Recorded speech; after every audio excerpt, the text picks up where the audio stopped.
Bismillahirrahmanirrahim. Innal hamdalillah nahmaduhu wa nasta'inuhu wa nastaghfiruh wa na'udzu billahi min shururi anfusina wa min sayyiati a'malina. Man yahdihillahu fala mudilla lahu wa man yudlil fala hadiya lahu. Wa asyhadu an la ilaha illallah wahdahu la syarika lah wa asyhadu anna Muhammadan abduhu wa rasuluhu alladzi la nabiyya ba'dahu. Amma ba'du faqala Allah Ta'ala fil Qur'anil Karim a'udzu billahi minasyaitonir rajim ya ayyuhalladzina amanu taqullaha haqqa tuqatih wa la tamutunna illa wa antum muslimun. Alhamdulillah, puji serta syukur kita panjatkan kepada Allah Subhanahu wa taala yang telah memberikan beragam kenikmatan kepada kita semua. Nikmat yang paling besar dan utama tentu nikmat iman dan Islam. Juga nikmat yang besar pula yang Allah limpahkan kepada kita, nikmat mendapatkan kesehatan dan waktu luang. Sehingga dengan segenap kenikmatan yang Allah berikan tersebut, kita masih ringan melangkahkan kaki, menghayunkan tangan untuk bisa sama-sama hadir pada kesempatan sore hari ini, dengan harapan tentu saja segala bentuk pengorbanan kita menjadikan sebuah pahala yang besar dari Allah Subhanahu wa taala. Setiap pengorbanan yang kita lakukan mudah-mudahan menjadi salah satu jalan bagi Allah memberikan rahmat dan juga ampunan kepada kita semua. Para ibu sekalian, rahmat Allah Subhanahu wa taala, maka berbicara kaitan tentang manusia, kita faham bahwa sesungguhnya manusia adalah makhluk yang Allah ciptakan tentu dengan berbagai macam latar belakang. Dalam arti kata mereka memiliki potensi dirinya masing-masing, dan potensi yang paling besar tentu saja Allah sudah sebutkan di Al-Quran.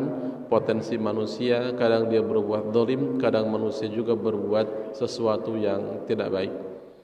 Kalimat dari Allah, zaluman jahula, kadang manusia berbuat zalim, berbuat aniaya. Jahula juga kadang manusia bertindak bodoh, bertindak sembrono. Nah, oleh karenanya setiap manusia Allah ciptakan dalam keadaan membutuhkan bantuan kepada yang lainnya. Tidak ada yang namanya manusia sempurna. Secara fisik mungkin dia sempurna, secara penciptaan dia sempurna, tapi secara kehidupan sungguh tidak akan ada yang pernah sempurna. Karena setiap manusia butuh terhadap bantuan orang lain. Manusia butuh akan kehidupan, atau manusia butuh akan pribadi-pribadi yang lainnya. Bahkan dalam kehidupan saya kita yakin ketika orang itu dikatakan kaya, kenapa dia dikatakan kaya? Karena ada orang miskin. Kenapa dikatakan dia pintar? Karena ada orang yang kurang pintar. Kenapa dikatakan dia orang yang tinggi? Karena ada sebagiannya yang pendek. Maka keduanya saling melengkapi. Adanya tinggi, adanya pendek, adanya kecil, besar, itu bagian dari sesuatu yang mesti dihadapi, dan itu tidak mesti menjadi sesuatu yang menjadikan diri malah berada dalam sesuatu yang tidak bersyukur kepada Allah. Karena sejatinya bahwa setiap manusia menjalani kehidupannya masing-masing dengan adanya hubungan dengan yang lainnya. Ingat bahwa ada kalimatnya bahwa hubungan langsung dengan Allah Subhanahu wa taala, dan ada pula hubungan dengan sesama manusia. Hablum minallah wa hablum minan nas. Hubungan dengan Allah Subhanahu wa taala juga mesti ditopang dengan hubungan kepada manusia. Artinya bahwa hubungan dengan Allah itu baik, maka dengan manusia juga harus baik. Karena ketika salah satunya timpang, misalkan dengan Allah luar biasa hebatnya, ibadah dia jalankan, ibadah yang wajib, yang sunat dia lakukan, tapi ternyata dalam kehidupan sehari-hari banyak orang yang merasakan kerugian karena perbuatannya, berarti kehidupan dengan manusia dijalani dengan tidak baik. Maka tentu tidak ada sesuatu di sisi Allah Subhanahu wa taala yang bisa diambil, yang bisa diraih. Karena ternyata ada orang yang hebat secara amalan kepada Allah Subhanahu wa taala, namun sayang dalam amalan kepada manusia dia jelek, dia buruk. Maka sesungguhnya buat Allah tak ada kepentingan, tak ada keperluan untuk memberikan keselamatan dalam kehidupannya. Sering kan disampaikan tentang orang yang rugi, kata Rasul. Orang yang rugi bukan orang yang tidak punya usaha. Orang yang rugi, yang bangkrut bukan orang yang tidak punya mata pencaharian. Orang yang rugi, yang bangkrut bukan orang yang tidak punya duit, Tapi orang yang rugi dan bangkrut adalah mereka yang datang kepada Allah Subhanahu wa taala dengan ibadah-ibadah yang luar biasa. Ibadah saumnya dia lakukan, ibadah salatnya dia laksanakan, ibadah zakatnya pula dia keluarkan. Namun sayang, ternyata dalam kehidupannya ketika semasa hidup di dunia, banyak orang yang merasakan kerugian, banyak orang yang merasakan kezaliman dari perbuatannya. Ada orang yang pernah dipukul, ada orang yang pernah difitnah, ada orang yang pernah dicaci maki, bahkan ada orang yang pernah dizalimi dengan cara disiksa dan sebagainya. Akhirnya apa? Kata Rasul, orang ini kemudian dihadapkan pada situasi banyak orang yang datang kepada Allah Subhanahu wa taala melaporkan tentang berbagai macam kejahatannya selama dia di dunia. Ya Allah, dia pernah mukul, ya Allah dia pernah menumpahkan darah, ya Allah dia pernah memakan harta yang bukan haknya.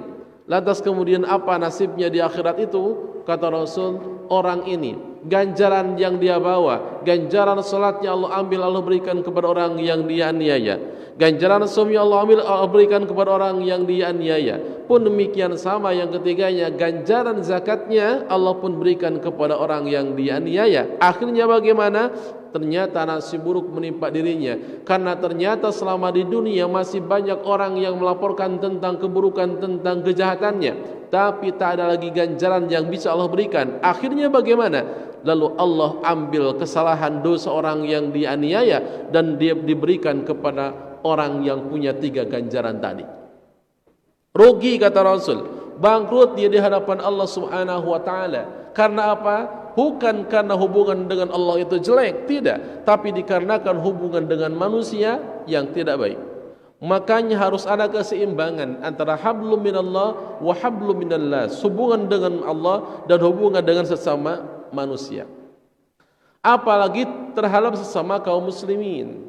Karena kita yakin bahwa sesungguhnya dalam hadis Rasul mengatakan bahwa mathalul mu'minina fi tawaddihim wa tarahumihim, orang mukmin itu dalam perumpamaan dalam kaitannya dengan kasih sayang, kemudian dalam kaitannya dengan saling mencintai, itu seperti apa? Kal jasadil wahid kata Rasul. Itu seperti satu jasad, seperti satu tubuh yang ketika sebagian tubuh itu merasakan yang sakit, maka akan seluruh tubuh merasakan sakit yang sama. Salah satunya misalkan ibu, ketika ibu merasakan sakit kepala, kira-kira tubuh yang lain bereaksi tidak? Ini cuma sakit kepala doang gitu. Eta bagian tubuh yang lain ikut bereaksi tidak? Tangan, kaki, kemudian lagi orang yang sakit kepala kan minta apa? Minta dipijitin. Terus lagi kalau misalkan ada luka diobatin, ada tangan yang satu gatal, maka tangan yang satunya lagi pasti akan bertindak dan tidak akan aing-aingan, tidak akan sewang-sewangan. Tangan yang kiri arah ratul, kata tangan yang kanan tepek rasakeun we sendirian, moal ngebantuan.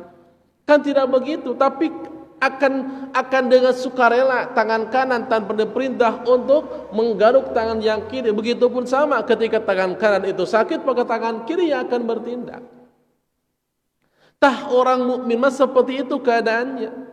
Seperti satu jasad, seperti satu tubuh yang ketika ada salah satu anggota tubuh yang sakit, maka semua akan merasakan nasib yang sama. Dalam saling mencintainya, dalam saling berkasih sayangnya kata Rasul kepada kita semua. Makanya sering disampaikan bahwa kita mah harus seperti 2 tangan yang saling membantu antara satu dengan yang lainnya. Jangan seperti 2 telinga, Pak. Kun kal yadain wala takun kal udhunain. Jadilah kamu seperti 2 tangan, wala takun kal udhunain, jangan seperti 2 telinga. 2 tangan ketika salah satunya sakit akan bertindak, tapi yang namanya telinga sekalipun gatal telinga yang kanan, maka enggak akan pernah telinga yang kiri pindah ke yang kanan untuk ngagaruan telinga yang kanan. Enggak akan pernah. Makanya perumpamaannya Kun kal yadain, jadi seperti dua tangan. Wala takun kal udhunain, jangan seperti dua telinga. Ada dalam kepala yang satu, tapi keduanya tidak pernah silaturahim, tidak pernah bertemu, Bu.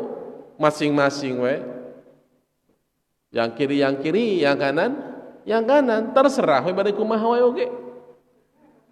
Nah, tidak seperti itu keadaan seorang mukmin mah.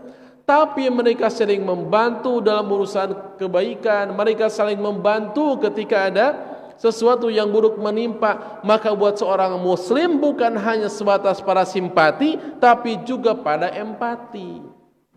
Kalau simpati makan urusan dengan hal-hal yang baik, kesenangan dan sebagainya, kita mudah simpati. Tapi kadang-kadang ketika melihat orang lain itu kesusahan, rasa empati kita diuji dengan itu.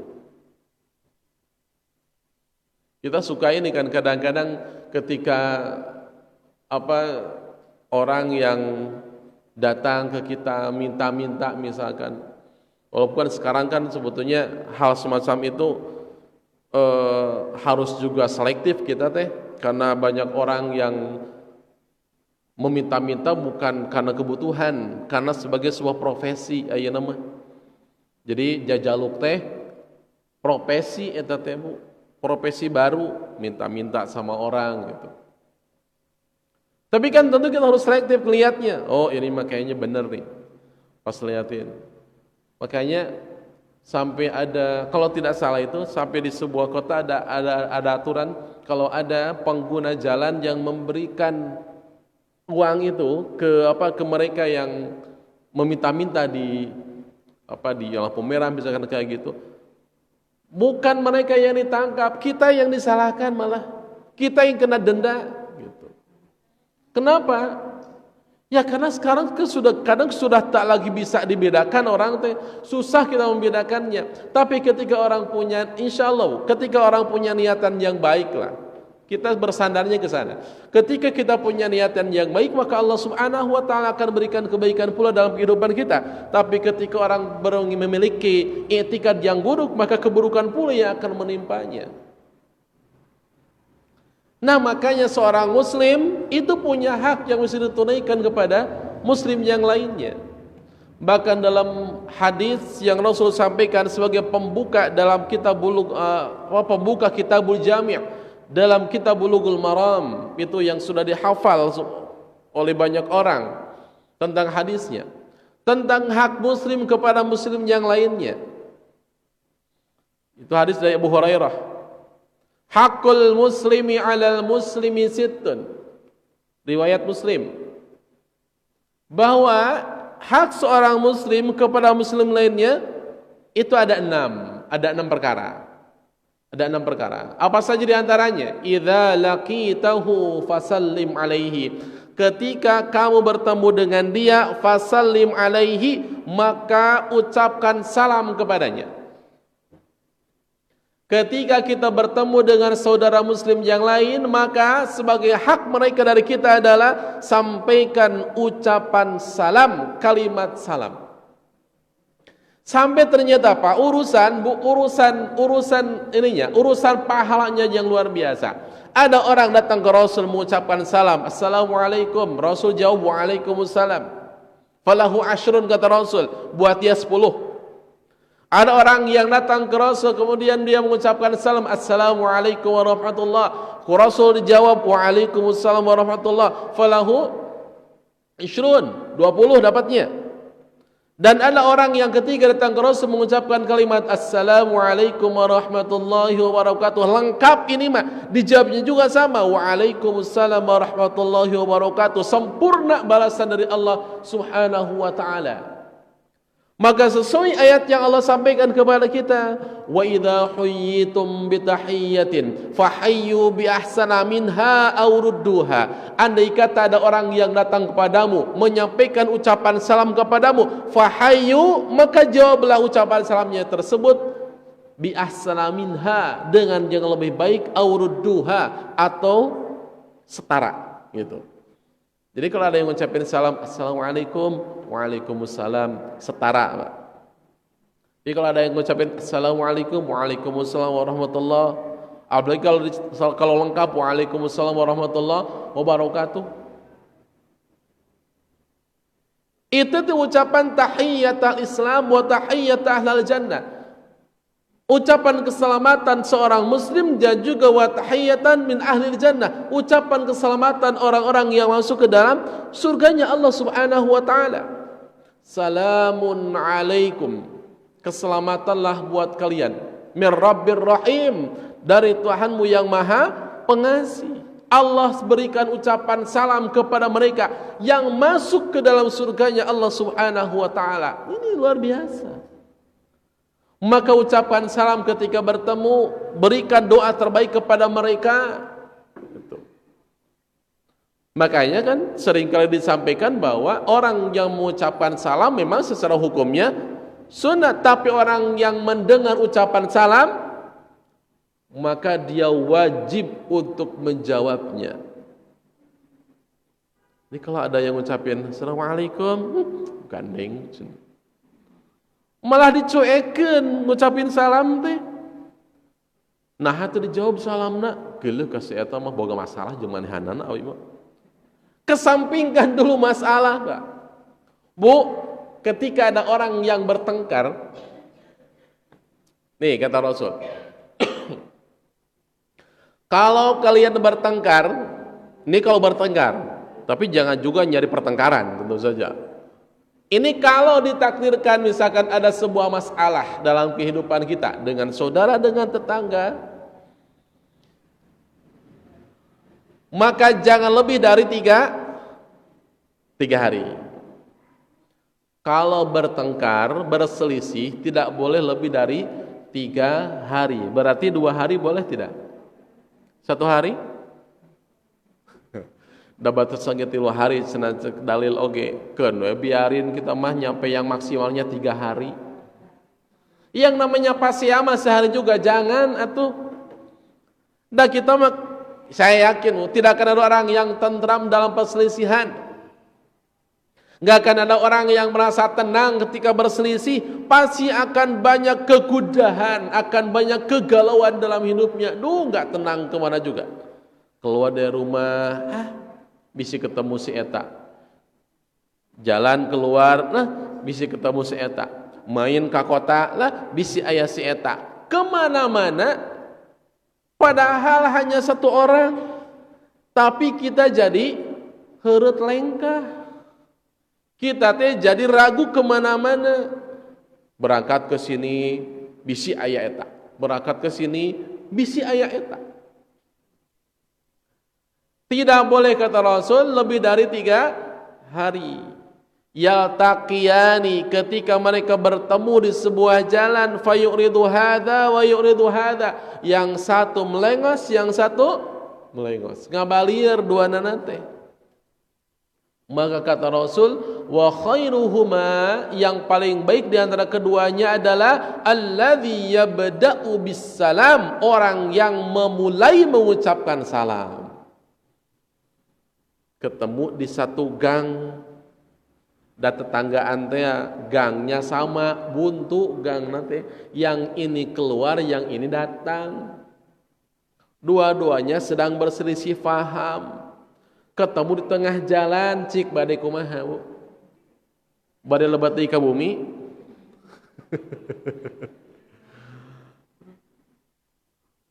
Kalau kelihatan dari jauh mah pasti akan balik lagi. Tapi sudah berhadap-hadapan, cik kira-kira akan bagaimana? Ketemu pas gong teh, kadieu ieu kadieu, kadieu ieu kadieu. Cik mau bagaimana tadi sana? Kata Rasul, sudah selesaikan dengan apa? Orang yang paling baik adalah yang pertama kali mengucapkan salam. Assalamualaikum. Tapi dengan wajah yang penuh dengan ulah ima wajah atau mengucapin salam tapi bari wajah sangar. Waalaikum. Nggak kayak gitu juga, tapi dengan wajah yang berseri-seri atau mengucapin salamnya, bagaimana bisa kembali erat persaudaraan kalau ternyata ngucapinnya kayak gitu. Ucapkan salam. Tapi tentu tidak semua salam itu wajib dijawab. Ada salam yang tidak perlu dijawab. Salam yang mana? Salam dalam sholat. Itu nggak usah dijawab. Ya. Kalau ada orang yang ngejawab salam ketika sholat, batal sholatnya. Karena pahamnya kalau salam dapat kebaikan, jawabnya dapat kebaikan. Imam assalamualaikum, waalaikumsalam barejeng seuri. Nah, itu bukan salah penempatan salamnya. Idza laqitahu fasallim alaihi. Ketika engkau bertemu dengan saudaramu, maka ucapkanlah kalimat salam. Bahkan aturan salam itu kan luar biasa, Bu. Ketika orang datang bertamu, ini langsung dalilnya di Al-Qur'an ada. Ketika kita datang bertamu ke sebuah rumah, maka ucapkanlah salam. Jangan solonong boy. Jangan kayak ayam masuk seenaknya. Dan dalam adabnya kan disebutkan ketika kita bertamu, maka jangan ngucapin salam dengan berdiri di depan pintu. Geser. Geser ke sebelah samping, misalkan kalau gagang pintunya di kanan berarti ke kiri, atau misalkan kita ke sebelah kanannya lagi. Yang penting tidak di depan pintu. Kenapa? Karena adabnya, karena boleh jadi ketika yang punya rumah, di dalam rumahnya misalkan lagi acak-acakan lah, lagi ada misalkan yang tidak berkerudung lah, begitu. Dikhawatirkan begitu. La tadkhulu buyutan ghairu buyutikum hatta tasta'nisu wa tusallimu, kata Allah. Jangan pernah engkau masuk ke dalam rumah seseorang sebelum kau diizinkan dan sebelum kau mengucapkan salam ke rumah tersebut. Batasannya berapa kali? 3 kali. Kalau kita bertamu, ngucapin salam 3 kali udah nggak ada yang jawab, udah pulang. Iya mah salam 3 kali nggak dijawab-jawab, malah kukurilingan, ngetrokan kaca. Ditoong deh, diketrokan ditoong, assalamualaikum, ditinggalian. Ingat dalilnya, kalau ada orang yang sampai noong gitu, maka kalau tuan rumah itu nyolok matanya, itu jangan disalahkan. Main toong gitu. Makanya kan kalau rumah sekarang ada ininya, biasanya kalau tuan rumah ada rumah ya ada bolongnya kan Pak ya. Bu ya, bolongnya. Jadi bisa kelihatan dulu, salam teh saha gitu. Ditingali heula gitu. Bisi saha gitu, bisa keperluan naon. Pas ditingali, duh, bawa kantongnya, sigana mah nu nagih hutang, tong dibuka we. Salamu. Wa idza huyyitum tadrilnya. Ketika ada orang yang mengucapkan salam kepadamu, fahayyu bi ahsana minha, maka jawab salam itu dengan yang paling baik. Artinya, ketika dia baca salam hanya sampai assalamualaikum, jawab waalaikumsalam warahmatullah, atau mau lebih sempurna lagi, waalaikumsalam warahmatullahi wabarakatuh. Insyaallah muarugi menjawab kebaikan mah. Karena hakikatnya kebaikan pasti akan kembali kepada diri kita masing-masing. Ibu sekalian yang dirahmati Allah Subhanahu wa taala. Bahkan kata Rasul itu memberikan pelajaran penting kepada kita kaitan tentang mengucapkan salam. Liyusallimus saghiru 'alal kabiri. Ini ucapan salam itu. Jadi adabnya ini, adab tata caranya. Liyusallimus saghiru 'alal kabiri. Hendaknya mengucapkan salam orang yang kecil kepada yang besar. Ini tentu secara usia. Orang yang muda kepada yang lebih tua. Kemudian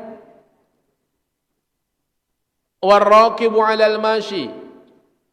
Orang yang berkendaraan kepada yang berjalan. Wal mashi 'alal qaidi, dan orang yang berjalan kepada yang sedang duduk. Itu adabnya. Jadi ketika kita berkendara, maka adabnya kepada siapa? Orang yang berjalan. Orang yang berjalan kepada yang sedang duduk, ucapkan salam. Apakah mutlak harus seperti itu? Tentu tidak mutlak juga. Karena yang namanya kebaikan mah harus bersegera. Fastabiqul khairat. Bersegera dalam urusan kebaikan, mah enggak usah nunggu-nunggu. Mentang-mentang misalkan ada satu jamaah nih dengan jumlahnya misalkan 4 orang bertemu dengan jamaah yang hanya 2 orang. Kan secara adabnya yang sedikit mengucapkan salam kepada yang banyak. Dikarenakan yang sedikit tidak mengucapkan salam, yang banyak juga menahan dirinya mengucapkan salam. Kenapa? Nah, harusnya kan yang sedikit mengucapin salam, kenapa dia mengucapin salam? Kita mah nggak ada keharusan mengucapkan salam karena jumlah kita lebih banyak. Tidak juga seperti itu tentu saja. Ketika ada orang yang sedikit yang mengucapin salam, maka dahului mereka untuk mengucapkan salam. Dan tidak menjadi haram hukumnya gitu. Tidak menjadi tidak boleh. Silakan. Untuk kebaikan mah fastabiqul khairat. Dan yang menjawabnya tentu tidak usah semuanya kompak. Cukup seorang saja. Jadi kalau ada perkumpulan, ada jamaah, ini yang tadi 4 orang bertemu dengan 2 orang, maka mengucapinnya cukup 1 orang, mengucapkan salam, yang menjawab juga cukup 1 orang saja. Tidak usah semuanya bareng-bareng. Terus sekalian, hadirin Allah Subhanahu wa taala. Ini ucapan keselamatan. Idza laqitahu fasallim alaihi. Ketika kau bertemu dengannya, maka ucapkanlah salam kepadanya.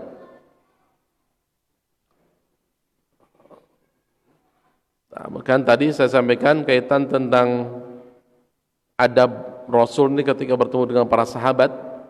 Itu dalam hadis riwayat Imam At-Tabrani sampai ada bahasa kana ashabun Nabi sallallahu alaihi wasallam idza talaqau tasafahu wa idza qadimu min safarin ta'anaku. Jadi kalau mereka berjumpa, kalau para sahabat bertemu dengan sahabat yang lain, tasafahu, mereka saling bermusafahah, saling menyalami. Wa idza qadimu min safarin, kemudian ketika mereka pulang dari perjalanan, pulang dari safar, ta'anaku, maka mereka saling berpelukan. Ini karena kan di antara perbuatan yang bisa menguatkan ikatan itu salah satunya dengan bermusafahah. Musafahah gitu.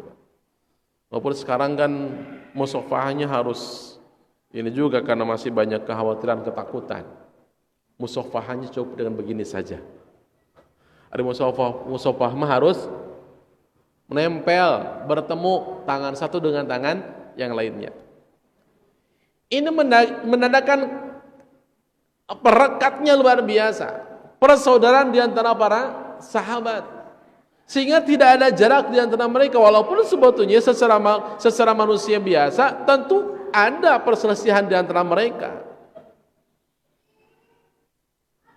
Tapi yang luar biasanya para sahabat berselisihnya juga berselisih dalam urusan kebaikan. Maknanya bukan berselisih mungkin, tapi mereka berlomba-lomba dalam urusan kebaikan.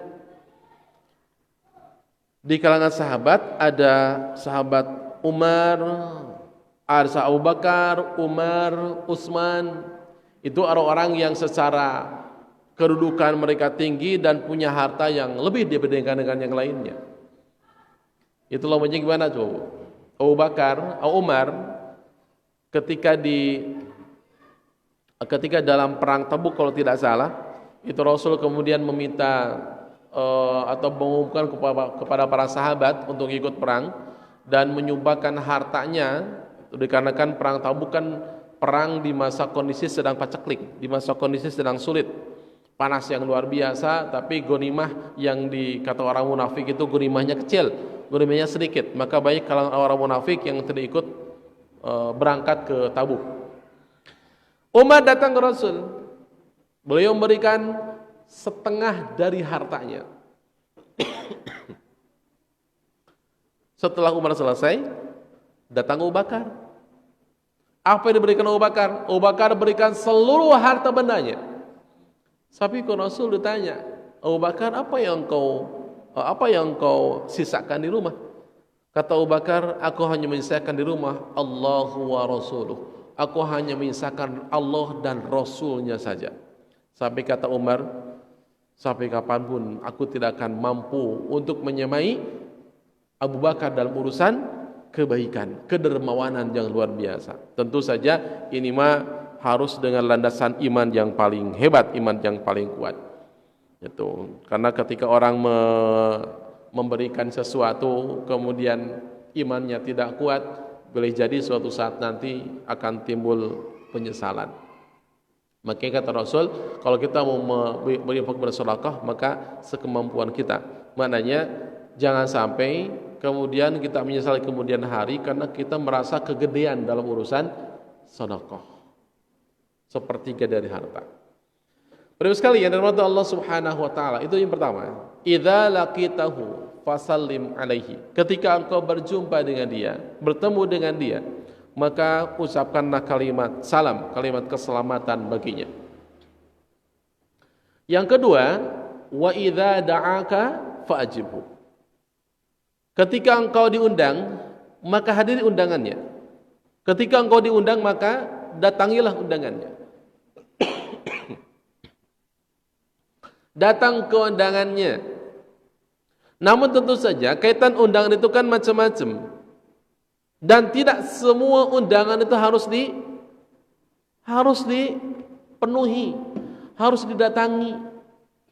Kalau sekiranya undangan yang tidak melanggar syariat Allah Subhanahu wa taala, maka kita datang. Tapi ketika undangan yang sekiranya ada pelanggaran di sana, maka tidak diwajibkan untuk hadir pada kesempatan itu.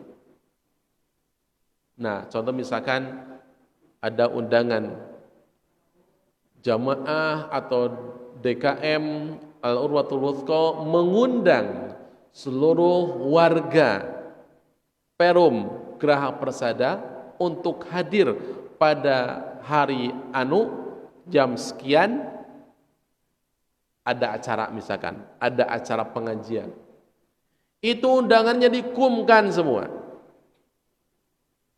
Dikum. Nah, kalau undangannya kum, Bu, biasanya kalau orang beralasan kalau undangannya dikumkan di semuanya, berarti hukum hadirnya itu fardu kifayah. Ketika orang satu sudah hadir, berarti semuanya lepas dari dosa. Contoh begini, misalkan ke sekolah ada undangan walimatul urus, misalkan undangan pernikahan, semua guru gitu. Atau misalkan kepada guru-guru yang ada di sekolah tersebut dimohon kehadirannya, guru-guru itu dikumkan sadayana, maka hadirnya juga ketika dia sudah mewakili berarti sudah selesai, tidak ada kewajiban yang lain untuk hadir karena sudah diwakili. Misalkan ditakdir, saya ada keperluan, ada ini, ada itu, maka harus ada yang mewakili. Tapi ketika undangannya langsung ke individu, yang terhormat Bapak Anu, terhormat Ibu Anu, itu sudah masuk wajib untuk hadir kalau tidak ada halangan. Makanya ibu ketika diundang oleh seseorang jangan langsung ngucapin iya aja. Bu hadir ya? Iya. Bu hadir ya? Iya. Ketiap orang ketika diundang ngucapinnya iya. Bisi naon? Bisi kita ternyata ketika sudah waktunya ada keperluan yang mendesak. Dan juga menjaga perasaan orang yang undang. Dia sudah diundang, udah didatangi rumahnya, udah menyatakan siap, ternyata pada waktunya kok enggak hadir. Ketika kita enggak hadir, maka akan timbul tanda tanya besar. Maka kalau diundang jawabannya insya Allah. Tapi insya Allahnya jangan jadi alasan tidak hadir. Dan biasanya kita ngucapin insya Allah kalau tidak akan hadir. Insya Allah ya, tapi mau hadir. Ibu hadir ya, insya Allah ya. Itu udah meragukan orang yang undang kayak gitu Ibu jangan lupa nanti ada saya ada syukuran di rumah, hadir ya. Insya Allah ya, saya insya Allah aja ya. Kalau udah ucapin insya Allah udah, berarti mau datang. Berarti dia nggak akan datang tuh. Kenapa? Wong ngucapin insya Allahnya aja udah ragu. Insya Allah ya, berjeng surah seri nate Pak. Insya Allah, yakinkan. Kalau nggak ada halangan, kita akan hadir. Sekalinya misalkan nanti Allah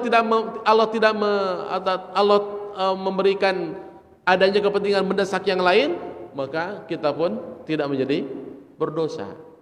Tapi jangan juga mencari-cari alasan. Dalam mana sebentar.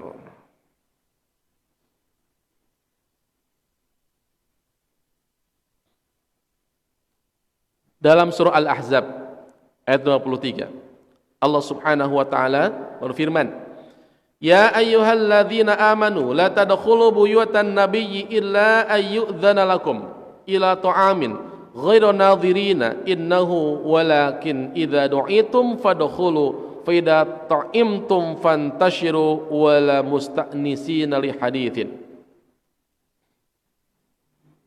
Ini perintah dari Allah. Kalau masuk ke rumah Nabi itu harus dengan izin. Ini kalau ada undangan makan. Undangan makan datang tuh kalau diundang.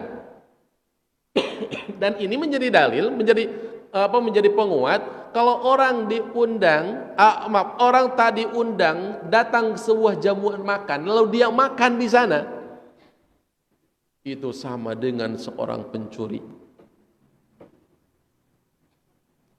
Jadi kalau keundangan biasanya kan sepaket Pak ya, Bu, biasanya kalau keundangan sepaketnya.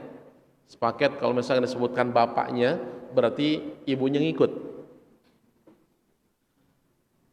Yang terhormat Bapak Anu dimohon untuk hadir. Biasanya kalau bapaknya yang diundang, ibunya, anaknya ngikut. Tapi jangan pernah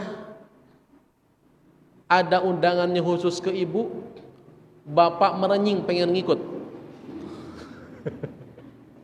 Kalau undangannya ke ibu doang, maka khusus buat ibu itu. Bapak nggak perlu datang, cukup ibu aja. Kenapa? Karena bisa jadi ketika datang ke undangan bapak pelangap-pelongo. Karena di sana nggak ada bapak-bapak, nggak ada laki-laki seorang pun, semuanya ibu-ibu. Biasanya kan suka ada not ya sekarang di undangan teh. Mohon hadir jam sekian sebelum apa gitu. Mohon hadir tidak bawa mohon hadir tidak. Ini kayaknya keterlaluan kalau ada undangan nikah nih, undangan walimatul nikah itu disebutkan ada not di bawahnya, dimohon tidak membawa anak-anak. Asana mual ayah, nggak akan ada Bu yang kayak gitu. Bahkan kan ibu lebih tahu tuh, kalau misalkan urusan dengan undangan pernikahan itu biasanya ketika kita minta porsinya, ketika kita nyebar undangan itu misalkan 1.000, biasanya porsi makan itu 2.000. Kenapa? Karena yang hadir itu atau bukan hanya orang yang diundang. Maknanya kalau tadi diundangan ke bapak, pasti akan ngikut ibunya, anaknya, mending anaknya kalau satu yang dibawa. Kalau 5-5-nya dibawa, kan nambah itu.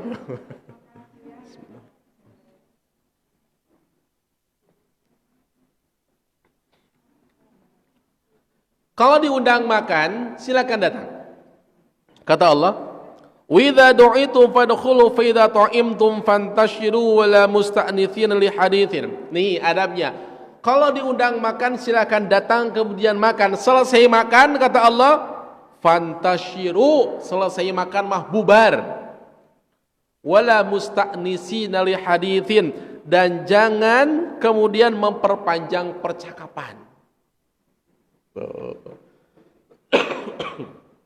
Biasanya yang suka malah jadi lama siapa Bu?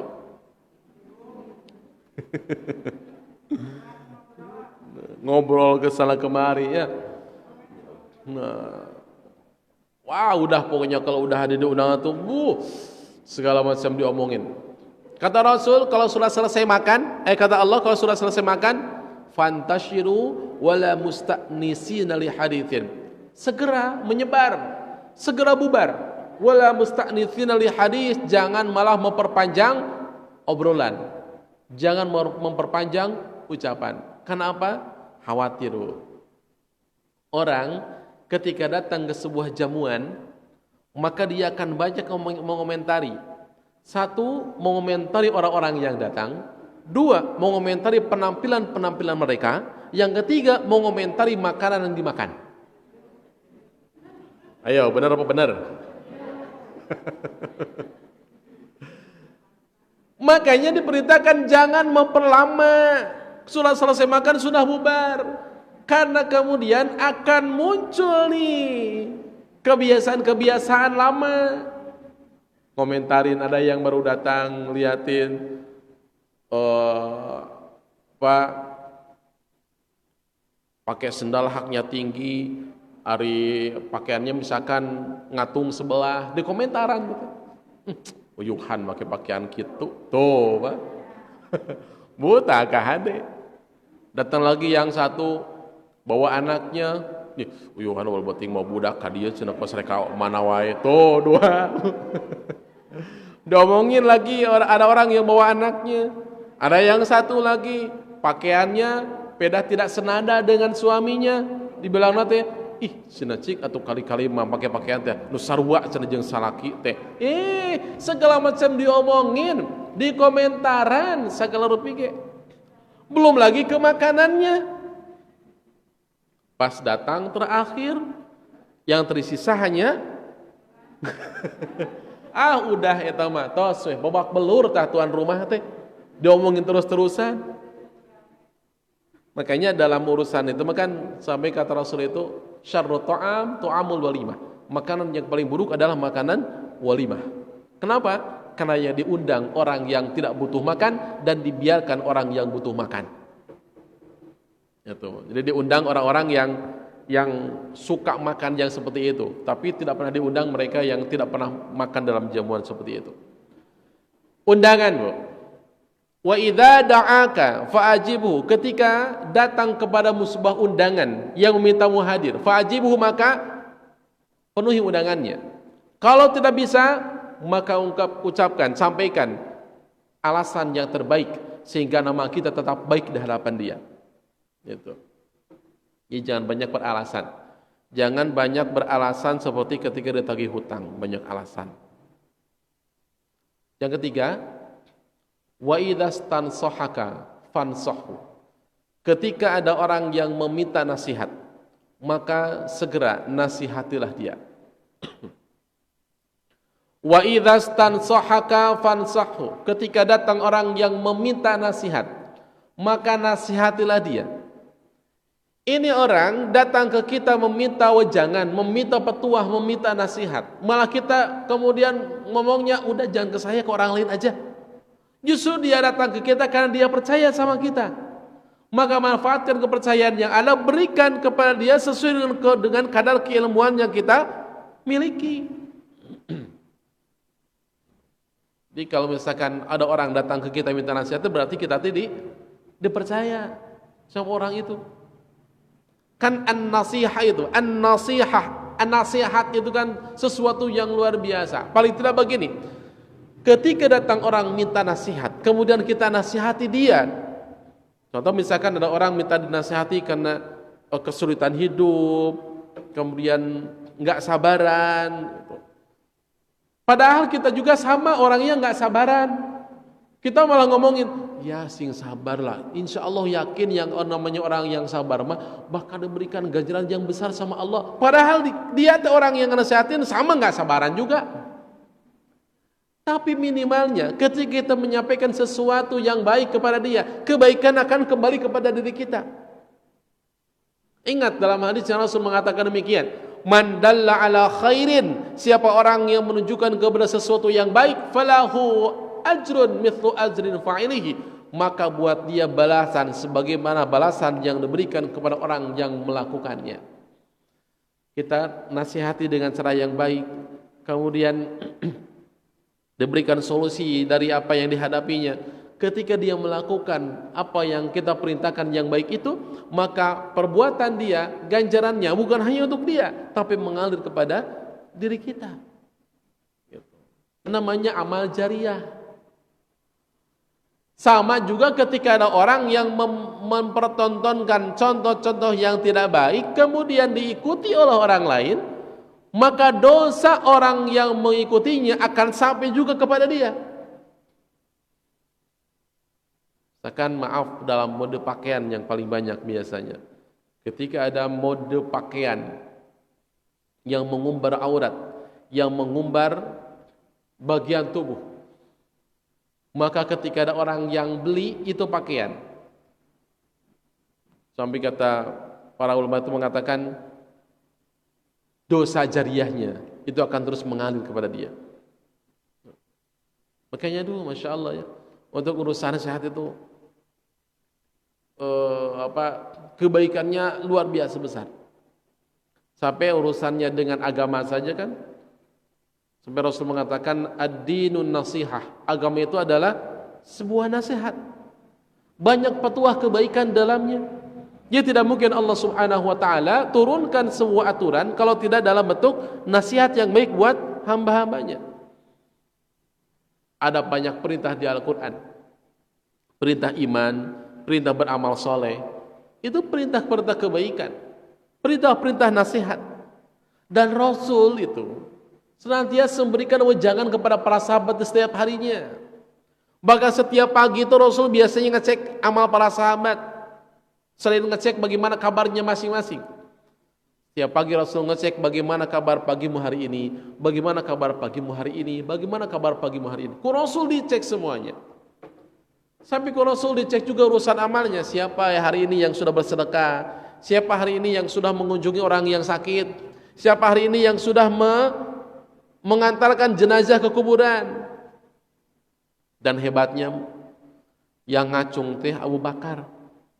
Kata Rasul, siapa yang sudah bersedekah di hari ini? Cung, Abu Bakar ngacung.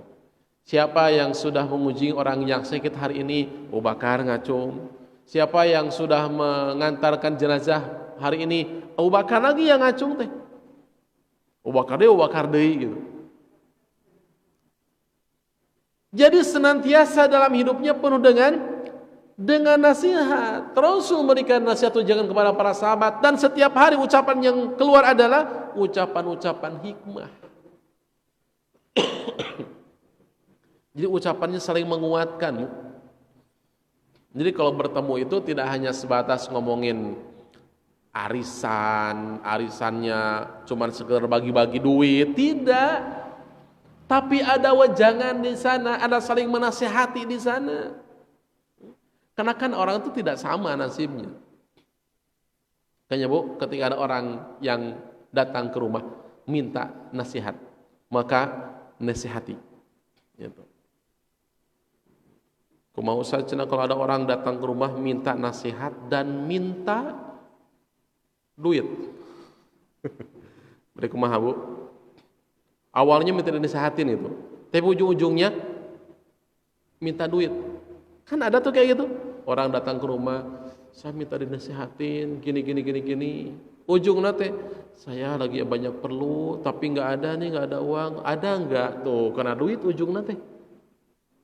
Itu banyak yang kayak gitu tuh. Kalau ada beri Bu. Kalau nggak ada, ya nggak usah maksain. Kasih doa yang terbaik aja. Gitu. Mudah-mudahan diselesaikan segala urusannya. Sekalipun kita nggak membantu dengan nominal, tapi kita membantu dengan doa. Dan yang doa itu kan bagian terpenting dalam hidup. Yang ketiga, yang keempat, wa idza atasa fahamidallah fashammithu. Ketika ada yang bersin, ketika kita mendengar bersin, fahamidallah, kemudian yang bersin mengucapkan kalimat tahmid, alhamdulillah, fashammithu, maka jawab bersinnya. Ini Ustaz, bagaimana kalau misalkan ada orang yang bersin, dia nggak ngucapin alhamdulillah, kita jawab tidak? Kata Rasul, tidak usah.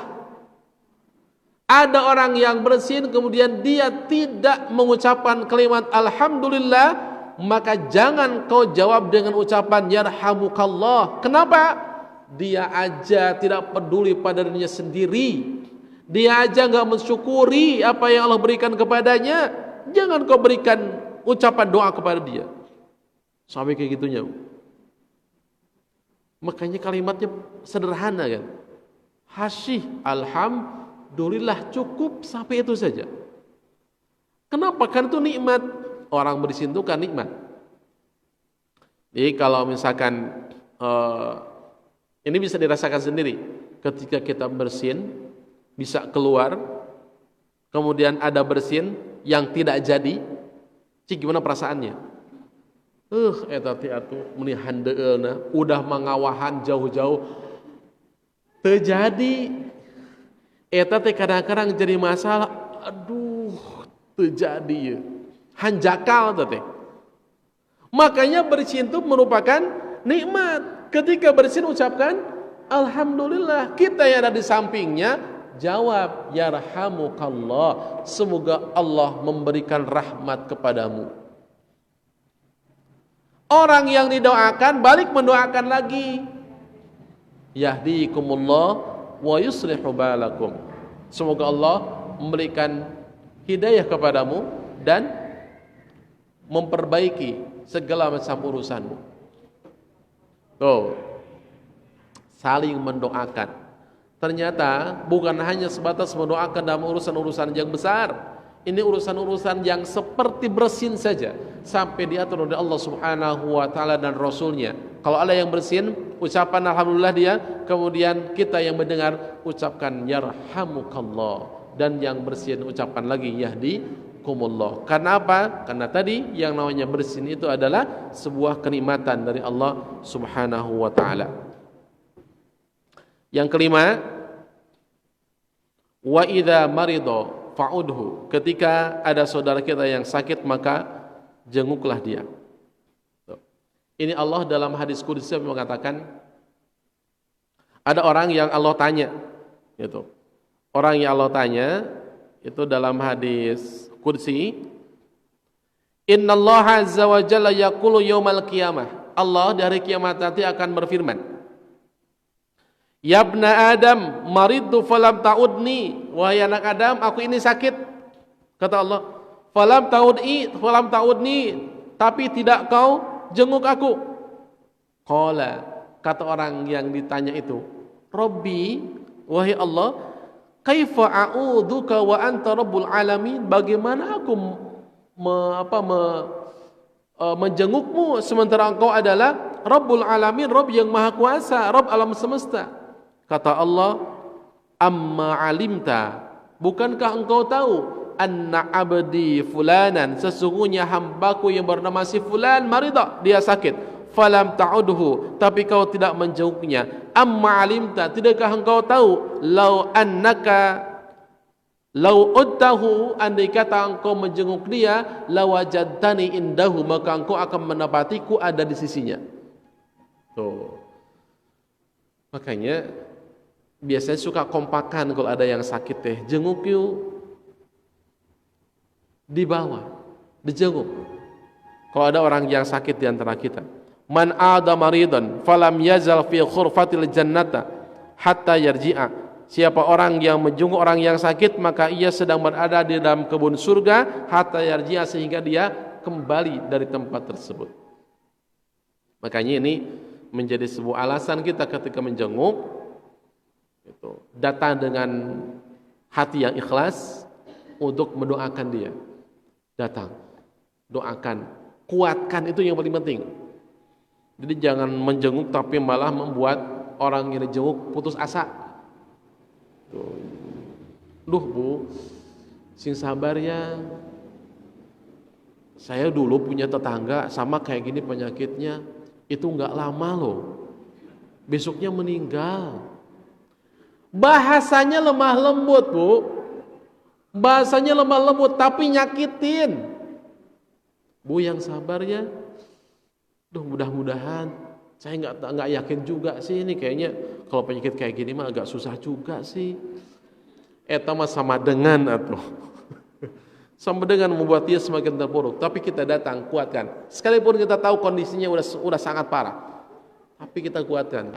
Bu, yang yakin ya, insya Allah ini memang ujian dari Allah, dan yang namanya ujian tidak akan pernah lepas dari pundak manusia. Allah berikan ujian tentu akan bisa ditanggung oleh setiap orang yang diberikan ujian tersebut. Ibu yang kuat, insya Allah ibu sembuh, kuatkan Bu, jangan malah dilemahkan. Dan terakhir, hak seorang muslim kepada muslim lainnya adalah wa idza mata fatba'hu, ketika dia meninggal maka antarkan jenazahnya sampai ke kuburan. Ini haknya. Tapi ada larangan untuk kaum ibu mah. Di ibu mah tidak diperkenankan dulu untuk berangkat bersama mengantarkan jenazah. Ketika sudah selesai, mangga baru silakan. Kenapa? Yang jadi alasannya adalah karena ibu biasanya tidak lebih kuat dibandingkan dengan bapak-bapak. Ibu mah lebih mudah tersentuh hatinya. Dikhawatirkan ketika datang ke makam dalam prosesi pemakaman malah jadi ngacaukan di makam teh. Karena maaf Bu, seringkali terjadi di pemakaman itu anaknya perempuannya ikut, istrinya ikut, di makam malah kepayahan, di makam malah pingsan. Maka yang di makam riweuh bukan hanya ngurusin jenazah yang akan dikebumikan, tapi ngurusin nu pararingsan gitu. Belum lagi yang gogoakan, bapak ikut dok pada kumaha apapun gitu, cek bapak teh tarik daripada gorowakan wae asupkeun cenah ka kuburan, kuboro barengan. Nah, jadi malah nambah kapusing teh, udah mau orang capeknya ngegali segala macam, ini nambah. Makanya mending diam saja dulu, bersabar. Nanti selesai dimakamkan baru boleh datang hadir ke kuburan. Gitu. Jadi nggak usah maksa. Kamu kan dulu banyak suka ada orang yang meninggal teh dikulingan heula. Saya masih ingat saja. Itu ketika di kampung itu masih kuat. Orang yang meninggal ditanggeuy heula, itu kemudian yang ininya istrinya, anaknya supaya ngurilingan ke handapna. Ngurilingan bukanon maksudna teh Bu. Itu ya. Nah itu bekas semandiin kemudian dipakai keramas. Dan satu lagi, kalau orang yang meninggal itu kan yang memandikan itu sangat ahsan, itu sangat dianjurkan adalah anggota keluarga. Jadi kalau ada istrinya meninggal maka suami yang punya peran dan anak-anak. Nanti ketika ada bapaknya meninggal, ibunya dan anak-anak yang punya peran untuk memandikannya.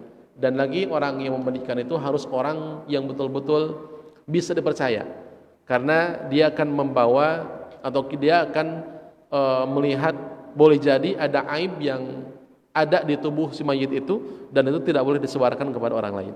Makanya harus orang yang sangat terpercaya, dan sangat dianjurkan adalah anggota keluarga sendiri, tidak oleh orang lain. Jangan ketika ada anggota keluarga meninggal, mana Pak Ustadz? Jangan manggil Pak Ustadz. Keluarga harus bisa.